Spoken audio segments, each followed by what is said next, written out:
Welcome to The Good, The Bad and The Fixable. This is the series where the design team at Radiant, the Shopify agency, take a look at an e-commerce website each episode and decide what they think is good about the website, what they think is not so good, and what they think they could improve to make it even better. Today I'm here with Leanne and April, part of our design team. Hello. Hello. Hi. You all right? Oh, good. Thank you. Good. Today we're going to be reviewing Nobody's Child, which is a fashion brand. So if you would be so kind as to share your screen, please, Leanne, we'll take a look. Of course. Cool. That went smoothly. Nobody will know that it took us 200 attempts to get to this point, due to me being rubbish. Yes. So what I think is pretty good is, if I just scroll us down a little, we've got some sort of quick shop links here, and then we've obviously got the collection grids here as well. And I quite like this feature because I feel like it's sat directly under the hero. As soon as the user lands, they're able to shop. They're not just sort of limited to the navigation and then they have to scroll all the way down the main homepage. It's sort of out there, ready for them to go. And again, obviously this can be quite customizable, I'm assuming. So depending on obviously how popular the category is, they can sort of interchange these. And I think that's quite a nice feature. Looks good. Cool. All right, April, what do you think? Yeah, could you go to a PDP for me, please, Leanne? Let's have an ebon dresses. So, two things I couldn't decide. The first is I really like the colour swatches, how they're using imagery rather than just a standard colour. And then the second thing, if you scroll down, it's a styled with. I think it's just laid out quite nice. It's really visual and engaging. Like you can see the actual outfit that is in reference to the items that are being sold in it. So I think the layout's really good and it's kind of great for an upsell section as well. Yeah, I agree. Because normally I've noticed style width, people have them very small, don't they? So it's not really like a main feature. It sort of comes across maybe as like an afterthought, whereas this one seems like it's more impactful on the page. Mm-hmm. Yeah, perfect. For me, I had two things that stood out. Firstly, the search functionality I thought was pretty good. If you have a look at, if you just click into the search, it's got a load of suggested stuff, things that are trending now, and also some useful links at the bottom. And then when you type in, it's got some good predictions, and it just lays it out really in a very visual, nice way, I thought. Yeah, I agree. Yeah. I really like the slide out search as well. I think it just kind of keeps the user's attention focused in that slide out section, and it's really intuitive. So I agree. The other thing I quite liked, obviously sustainability is quite a big thing at the moment. We talked about PLT a few weeks back, but they've put it right in the top nav. And if you just hover over that, so they've got a bunch of information on the left, which I thought was good. So they talk about the product journey, circularity, what the products are made of, their approach to people and the planet. So that's really good load of information. But also they go beyond that, beyond kind of talking about the ideas and what they do, but they've got practical solutions to make their business more sustainable as well. So they've got pre-loved section, so you can sell your clothes back to them or to other people. They've got a repair service as well, so you can keep your clothes going for longer. And also they've got a responsible recycling service that you can use for them. And you can rent clothes as well. So just lots of different ways that they keep their clothes in rotation and reduce the impact on the planet. So I quite like that it's not just policies and kind of platitudes, but they show how they practically are making a difference to sustainable approach. First of all, I'm really impressed that you've picked up on this. I think it's definitely like in your area of expertise, Matt, because it's content related. But I agree. I think it's such a nice touch, particularly. It's kind of like their unique selling point. It would be nice to actually see this, because this is such a great benefit to the company and to users, customers. It'd be nice to see this iterated more, like throughout the site, like as highlights, because you don't really know other than the nav. They could have like some ad spots or content blocks that kind of highlight those particular attributes to sustainability. So, yeah.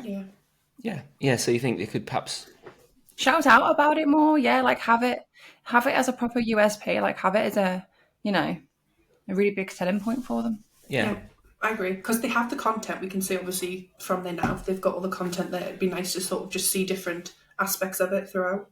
Yeah. Great. Okay. So moving on to what we thought was perhaps not so good about the website. I don't know who would like to start with that. I got it wrong last time, so I'm going to leave it to you to fight it out.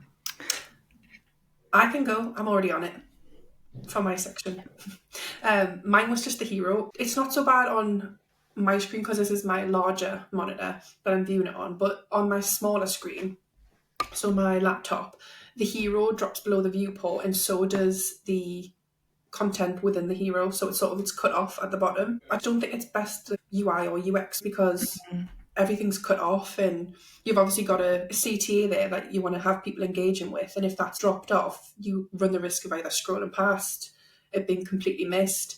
I think they could potentially just maybe bring it up a little bit higher so it's not dropped below that viewport, and then you can essentially have the CTA and maybe some of the shoppable elements below visible as well.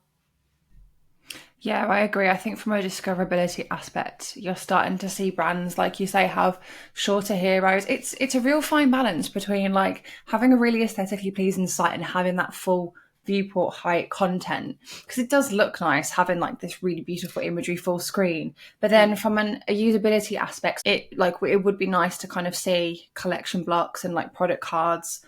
Yeah, it would be nice to kind of see collection blocks, product cards a little bit higher up just for that kind of shoppable aspect. So it's catch-22 on that. It works in some ways, but not in others. Yeah, because I've seen brands where they've got that sort of full bleed hero and it looks nice, but they also have the content high up enough that it's not going to get missed or it's not getting cut off on like sort of smaller screens. But yeah, I think it's just maybe something to think about. Yeah, in general, it is a very nice looking site, isn't it? The imagery they use and the way it's kind of laid out, I think, is very attractive. Mm-hmm. Yeah, the imagery just definitely speaks volumes for them. Yeah. Yeah, good. Okay, April, what about you? What did you think was not so good about the site? Could you please go to a collection page? Of course. Thank you. Jeans. So it's with regards to the filter. So it actually works quite well. So if you start to filter multiple things, so I don't know, click into colour and select some colours to filter by, and then click into like print. I'm just thinking like how users would shop. Oh, I didn't think we were going to have any. Take out the print and go to size. So it dynamically filters, which is great. We love that it changes the filters, but there's no clear button.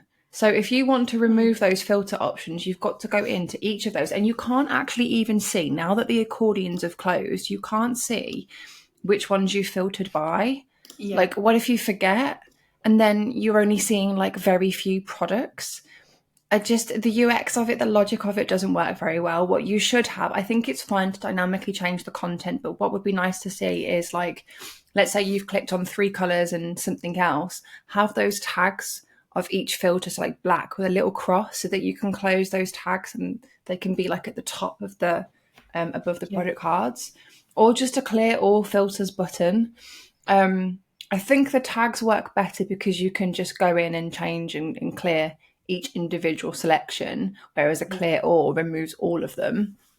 But yeah, at the minute, you really can't see which tabs you've filtered by, like you'd forget, and it's just not great UX. Yeah, that's an easy fix as well, presumably, is it? If you just add that clear all. Super easy. It wouldn't take much work, much development or design work really here, and it would have really good impact on the user. I think it would just look nice as well, like alongside the filtering. Yeah. My point was on the collection page as well. I was going to say that there's not very much copy at the moment on any of the collection pages. I think it's an opportunity to increase that from an SEO point of view. So I think most of them just have kind of one line of text at the top above the collection, and that's it. If you maybe just have a look at another one, but I think there's just opportunity there for, without impacting the design, but just incorporating a bit more copy to talk more about the products and to get some SEO benefit out of that. Yeah, I think as well they've got the opportunity with the photography they've got to be a bit more playful in terms of like including imagery alongside that copy as well. I think because at the minute it's, again, going for that screen look, but it is just tiny located at the top of the page. They could probably make like a little more maybe fuss around this section without pushing the products down, because we obviously don't want them to drop too far. Yeah. Okay, and then moving on to what we've called the fixable elements. So these are parts of the site that we've seen and we thought it's nearly there, or it could be tweaked or improved to make it work better. So if we start with you, Leanne, on this, what do you reckon? Yeah, so I was just looking at, I feel like either me or April says this every week, but the menu, the navigation, I just think it's lacking any branding or any sort of like personality based on the rest of the site when we go through. They've got obviously, we've got the different colour elements, we've got the different content blocks. And then when you come to the navigation, obviously the content is there. We've got shop by fit, shop by edit, which are quite nice elements to have. But it's very spaced out. There's a lot of sort of wasted space. I think they could maybe bring some more visual elements into this. They could do like maybe by colour. I think there's just a lot of opportunities they can just enhance the navigation here. Maybe make it full width and be a bit more visual. Mm-hmm. Yeah, it's kind of quite bland, isn't it, I suppose?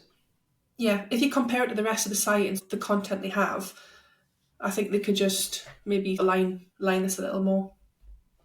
Okay. April, what did you have on your fixable list? Mine was, if you go back to the homepage, please, Yes. and scroll down, it was just on the product carousels. I feel like they could be full width and kind of go off the page. I think you'd get more products in view. It doesn't really impact the user that much. You can't even use those arrows, can you? No. I could see you clicking away. No. You actually have to drag the carousel. So I just think, a little bit tweaking on product carousels, I think would benefit them a lot more. Okay, yeah, makes sense. Yeah, I totally agree. And then for something that struck me, so we talked about this in a previous episode, but pop-ups. So this website does have a pop-up when you land on it. So I had a few comments on this. Firstly, it's a decent incentive. So 15% off your first full price purchase, I think, is good. You know, you see it sometimes where it's like 5% or maybe 10. Perhaps that's not quite enough, but I think 15% is good. My issue with it was it just appears too early. So it kind of appeared on the site as soon as I landed there. I'd not had a chance to look around or anything. It was kind of like walking into a shop and some sales assistant immediately going, "What do you want? Do you want to buy something?" You know, I wasn't ready at that point to kind of consider whether I needed a discount on anything. I'd prefer if there were some conditions around the pop-up. So maybe if you scrolled a certain way down the page, or if you visited a certain number of pages, or even if it worked on exit intent. So when you're indicating you're going to leave the site, then it pops up as kind of an incentive to keep you on site. But I think so. It's just a bit too eager. And then so anyway, I closed that and then didn't put my email in because I wasn't ready for that. And then what I noticed upon closing it is actually there's a bar at the top of the site that scrolls and gives you 20% off for new customers with a code. So you get more of a discount without even needing to submit your email address. So they've kind of undermined that.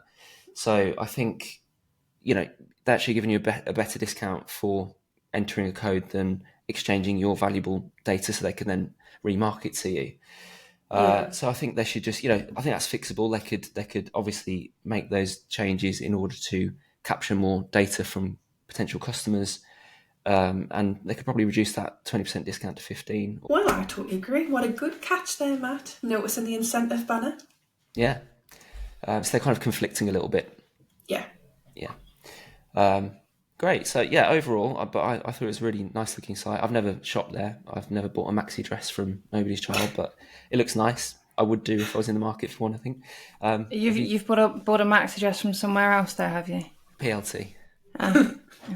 So have either of you got any closing comments about the site before we wrap up?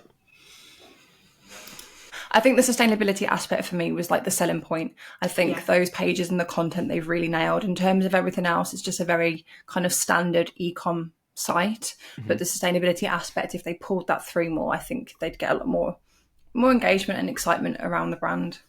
Yeah, and like we had said earlier, they've got the content, so within the navigation, within obviously those sustainability pages, and throughout the website, to be honest, I think they could expand a little more in certain areas and pull them out a bit more. I think that would just sort of enhance sort of the overall look and feel of the website as well. Yeah, good. All right, well, thank you both. That was an interesting episode.